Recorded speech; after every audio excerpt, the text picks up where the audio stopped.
Oke, oke. Mantap, mantap, mantap. Lagi di mana ini, Bro? Lagi di mana ini posisi? Di Hertasning sih lagi makan tas sama teman-temanku. Cuman karena Oh, ruangannya agak gelap, jadi saya ke mobil. mantap. Spesial buat kau ini. Waduh, alhamdulillah. Apa namanya? Ini sekarang kan lagi aktivitas utamanya apa ini, Bro? Dokter, jadi dokter kah atau pengajar kah? Oh, saya sekarang masih pendidikan bro, jadi pendidikan spesialis. Nah, saya ambil spesialis saraf, Hmm? saraf yang itu tuh urusan otak sama tulang belakang. Ini saya sekarang semester 8. Jadi kalau misalnya di saraf, kalau saya cepat kalau itu semester sampai semester 8 sebenarnya. Jadi Hmm. sekarang lagi hektik persiapan ujian gitu ya. Jadi ada ujian nasionalnya. Jadi kalau misalnya ujian nasionalnya gagal itu harus mengulang sekitaran 3 bulan berikutnya. Jadi biasanya kalau bulan-bulan segini, nanti sih insya Allah ujian bulan 10 itu lagi apa? Lagi rutin belajar sama kayak orang tuh mau ujian nasional gitu. Jadi beberapa bulan sebelumnya lagi hektik sekali belajar. Tapi itu sih Hmm. Iya, iya. lagi Tapi masih pendidikan. berarti belum ada nih kegiatan-kegiatan untuk apa namanya? Praktek-praktek di rumah sakit kah atau bagaimana? Oh, praktek-praktek tapi sebagai residen. Oh, Jadi dokter kalau misalnya di residen. residen kan mulai saya masuknya itu sejak 2017. Jadi Nah, saya kan lulus selesai dokter umum itu 2014, sempat 1 tahun ditangkap. Setelah itu ada salah satu klinik di Adiaksa, kerja di situ sekitar 6 bulan. Sebelum akhirnya lanjut spesialis. Ya hmm. sampai sekarang Oh iya, iya, iya, hampir iya. 4 tahun. Bro, bro, sorry. Ini kok ada earphone nggak? Oh jelek yo. Iya, ini kualitas suaranya rada sember ki. Earphone. Ada ndak? Kalau ndak ada ndak usah, ndak apa-apa. Ini mau dipakai. Di Honda ada kayaknya Ah, karena sudah. apa? HP gitu. Nggak apa-apa. Nah ini saya mau tanyakan bro, ini yang kemarin kan saya baru lihat kau update ini di Facebook kan ada video itu yang kegiatan sosial yang kau buat di Makassar. Oh, Itu kan kayak sekolah untuk anak jalanan toh. ya, Nah itu kan jalan sama teman-teman dokter atau teman-teman yang lain bro? Atau dari di luar dari kalangan yang dokter? yang video itu yo. Iya, Yang video mana ini? Akan ada beberapa yang saya post itu kayaknya ada yang lama yang baru-baru sekali. iya yang baru-baru, yang baru-baru. Oh iya. Jadi itu ada komunitas namanya Komunitas Peduli Anak Jalanan di Nah, Kota Makassar. Jadi itu sebenarnya awalnya banyak orang yang pikir komunitas pecinta anak jalanan tuh jadi kayak anak jalanan yang dicintai. Sebenarnya ah, bukan. Jadi itu kayak komunitas peduli anak jalanan. Jadi memang concernnya untuk ya goal jangka panjangnya mengangkat derajat tuh anak jalanan. Jadi supaya mereka tidak turun ke jalan lagi. Jadi hmm, sebenarnya ini agak dilema juga. Kemarin kan kita sempat bikin kelas-kelas kayak gitu tuh. iya, Sempat ada beberapa yang komen yang sempat ngepost juga di Instagram, terus ada yang komen kenapa bikin kelas padahal masih masa pandemi kayak gitu toh. ah, Apalagi statusku sebagai dokter yang seharusnya tahu bahwa ini tidak boleh kayak gitu toh. iya, iya Tapi betul. memang kemarin itu ternyata kelasnya yang komunitas peduli anak jalanan ini kan dominan bergerak di pendidikan toh.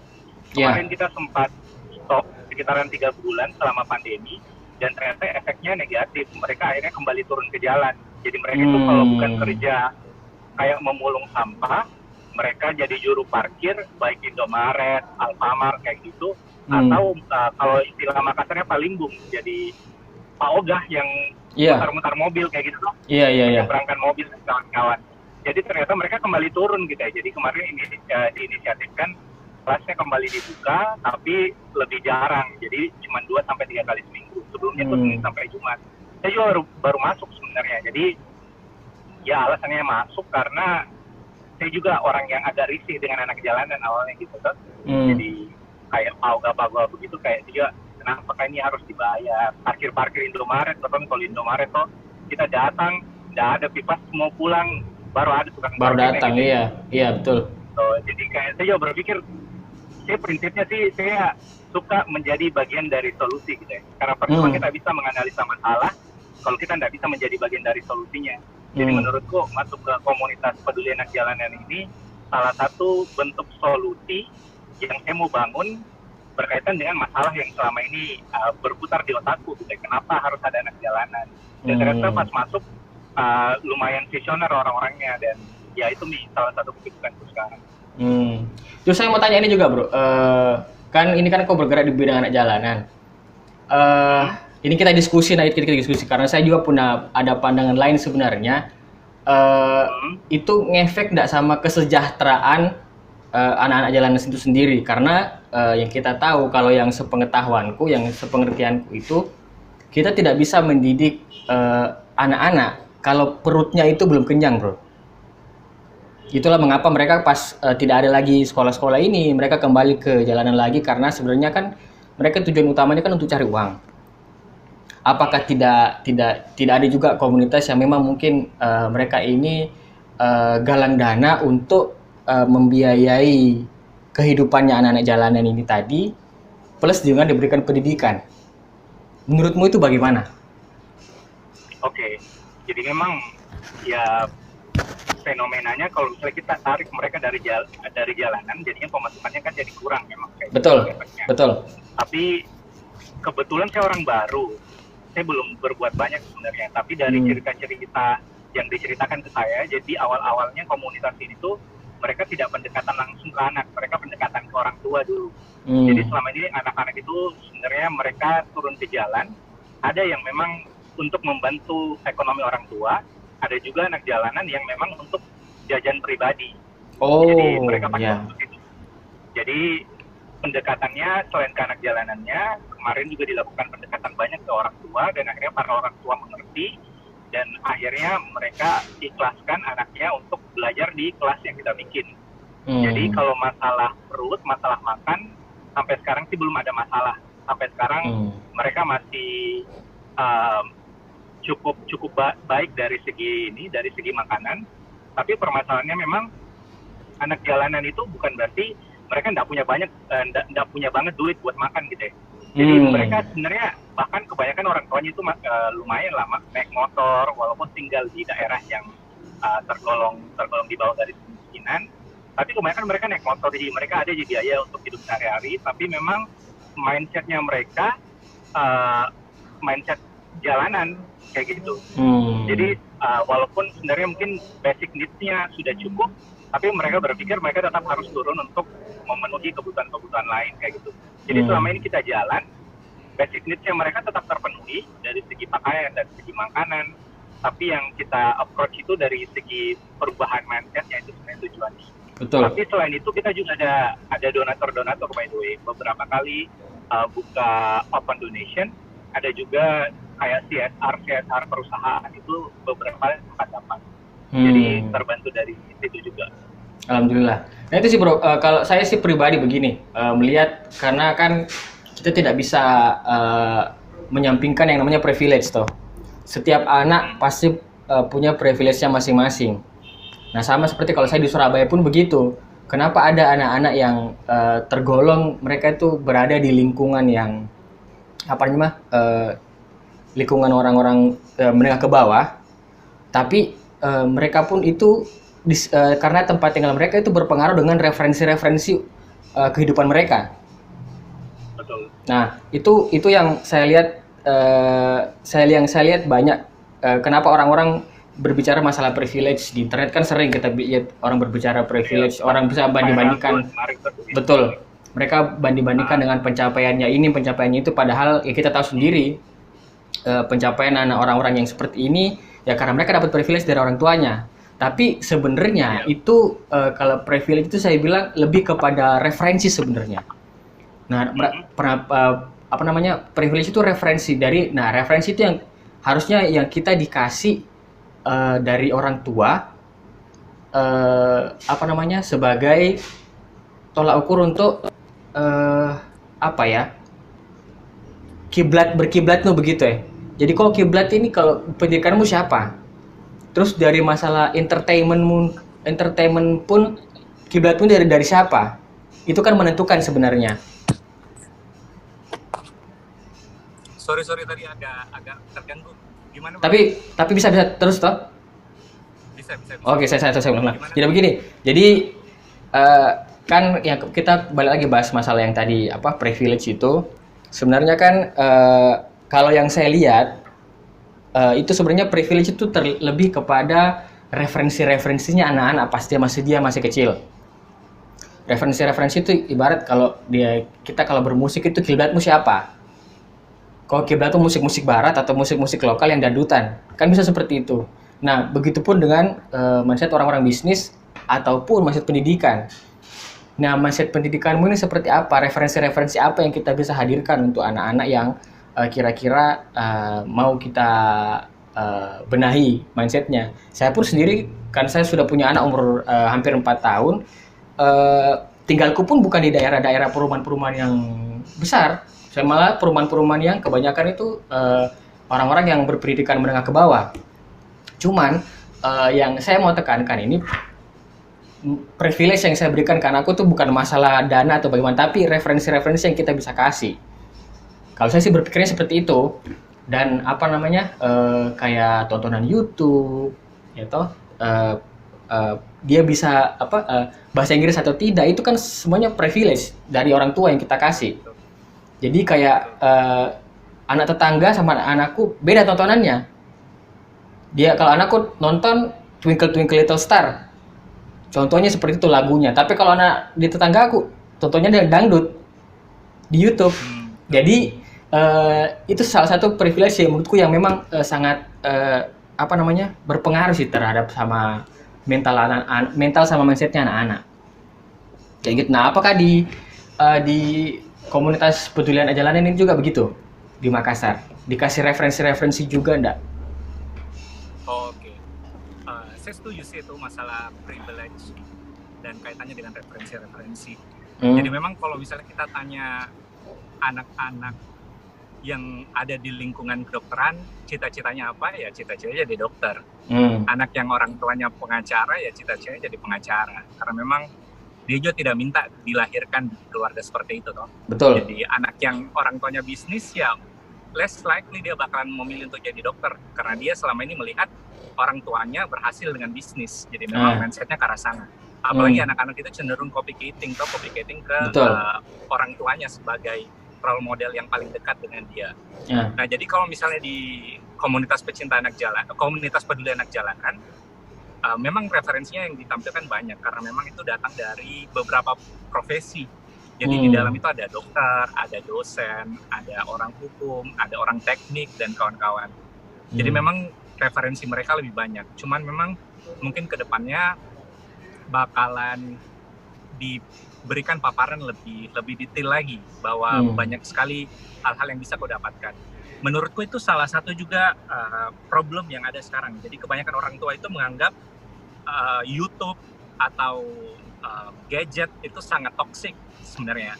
Tapi kalau menurutku pribadi sih tidak setoksik itu. Justru di situ kita dapat referensi. Mereka tidak bakalan bisa tahu negara lain itu seperti apa kalau mereka tidak nonton YouTube. Mereka tidak bakalan tahu profesi di luar lingkungannya itu seperti apa kalau mereka tidak nonton YouTube misalnya. Betul. Jadi sebenarnya perlu tinggal kita arahkan. Jadi kalau misalnya kita restriksi betul-betul gadget itu tidak boleh, itu kasihan karena bakalan ada suatu masa di mana dia bergaul sama teman-temannya dan dia tidak punya bahan pembicaraan sih, karena mereka tidak terpapar apa-apa. Jadi menurutku gadget itu penting, apalagi dengan kondisi yang seperti sekarang, tapi memang perlu dibatasi, tapi jangan direstriksi secara total. Nah, kalau misalnya kau lihat bro, ada postinganku acara sosial yang saya bikin tahun lalu, itu bulan Desember, itu acara sosial pribadi, bukan atas nama organisasi, tapi saya ajak beberapa temanku untuk join. Itu sebenarnya saya mau bikin lagi kemarin bulan Maret yang kedua, tapi pandemi.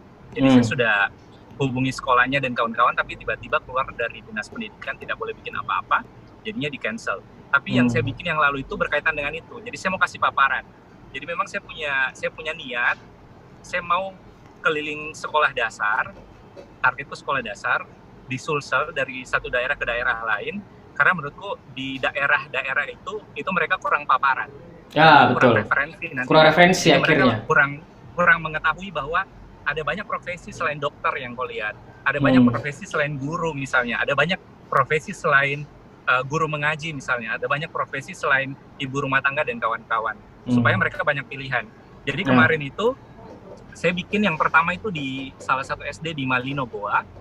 Jadi yang saya bawa ke sana, saya bikin beberapa kelas. Jadi ada kelas motivasinya, ada kelas masalah common sense, kayak kenapa antri itu penting, etika batuk seperti apa, kalau naik elevator itu harusnya seperti apa, kenapa kita tidak boleh meludah sembarangan, itu tuh common sense. Kemudian saya juga ajarkan tentang higienitas diri. Kemudian ada juga temanku yang ajarkan tentang kreativitas, masalah handcraft. Kemudian ada juga temanku yang saya minta untuk bawa masalah teknologi. Jadi waktu itu kita bikin roket dari bahan-bahan yang ada di sekeliling, roket air jadinya. Jadi mereka ada paparan bahwa ternyata teknologi itu ada. Ternyata ada banyak hal yang bisa kita bikin di luar lingkungan yang selama ini kita lihat kayak gitu. Itu sebenarnya salah satu tujuanku mau kasih paparan. Kemudian selain itu, waktu itu kan saya bawa beberapa cenderamata.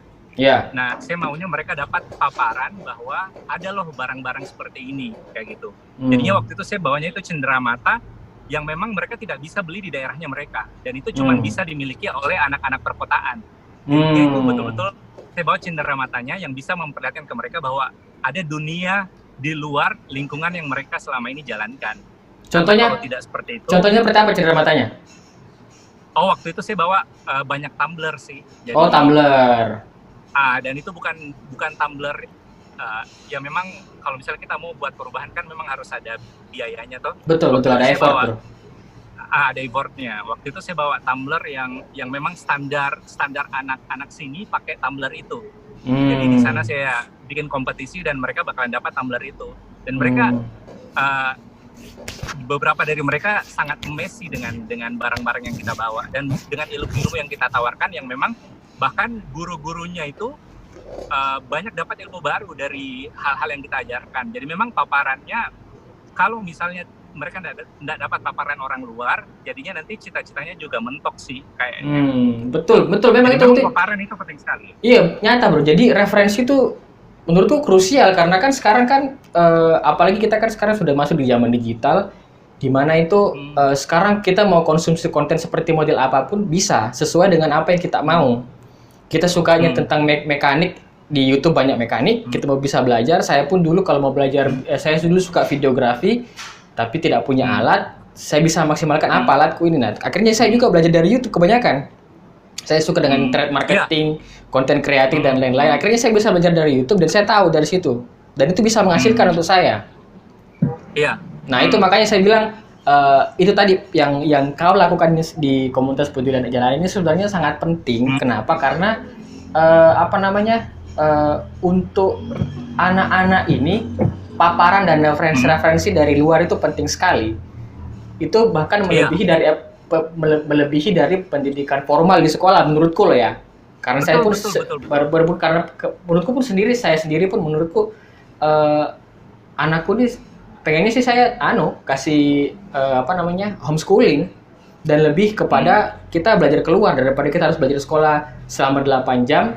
Ya saya cuma butuhnya beberapa jam di rumah untuk belajar sekolah formal, pelajaran formal, tapi yang saya mau tekankan itu kita harus belajar keluar. Iya. Dan sekarang sudah berbeda zamannya, karena ilmu bagaimanapun kita bisa temukan di internet. Kayak begitu menurutku loh ya.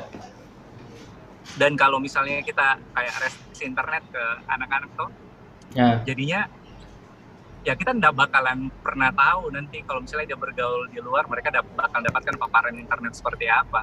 Iya. Kalau saya sih memang mending kasih paparan memang dari awal, supaya mereka memang sudah tahu dan mereka tahu apa yang perlu dan apa yang tidak. Jadi nggak usah, menurutku cara didik masa lampau itu memang sangat tidak bakalan relevan, linear dengan kondisi sekarang. Iya, sudah tidak relevan dengan zaman sekarang. Kita dulu dipaksa. Saya ingat kompetisi itu jalan sekali sih, sangat ketat. Dulu tuh mungkin kau bisa bayangkan dulu masa-masa tak kecil, ya satu-satunya profesi yang kelihatan keren ya dokter gitu ya. Iya, profesi betul. Yang kelihatan keren ya apa di sekarang? Nggak ada dilihat.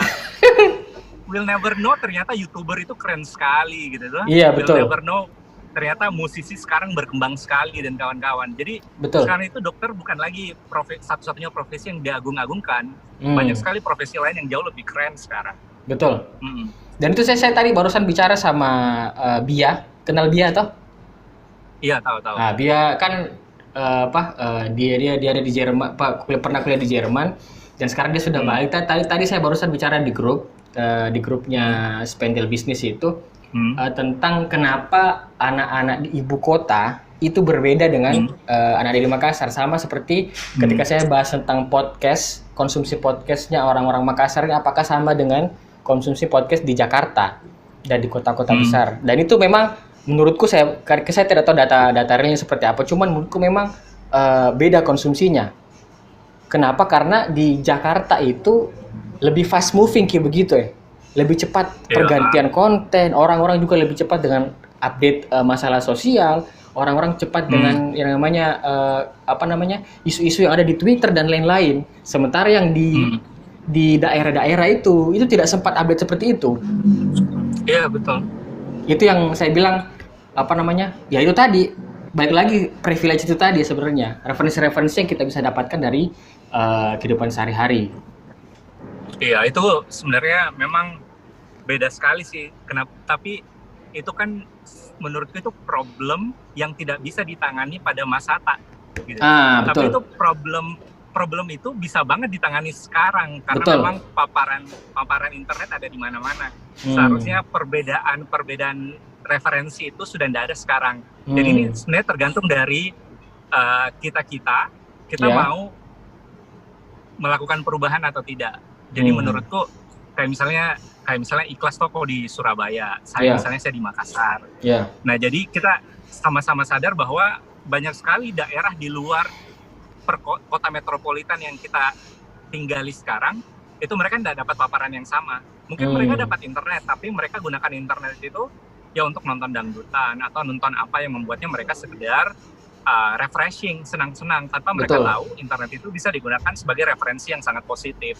Jadi edukasi. Sebenarnya iya, makanya menurutku untuk melakukan perubahan itu bukan cuma 1-2 orang sih. Memang itu butuh banyak sekali orang yang punya visi yang sama. Dan kalau bicara tentang visi-visi yang luar biasa kayak begitu, menurutku orang-orang yang mau melakukan perubahan itu memang harus saling menemukan dan saling support. Karena kadang memang kita mau ada perubahan ini di bidang sini, tapi kok saya lakukan, kenapa kayak tidak ada orang yang dukung, Kak? Saya maju, menurutku memang harus saling menemukan dan harus saling support. Jadi kalau misalnya nanti suatu semangatnya kurang, ada yang boost up lagi semangatnya gitu ya. Betul bro. Event terdekat komunitas peduli lindungi anak jalanan di Makassar ini kapan? Ada event nggak dalam waktu dekat ini? Oh ada, nanti rencana 17 Agustus bakal ada kayak pelatihan kepemimpinan, tapi tetap kita sesuaikan dengan usia.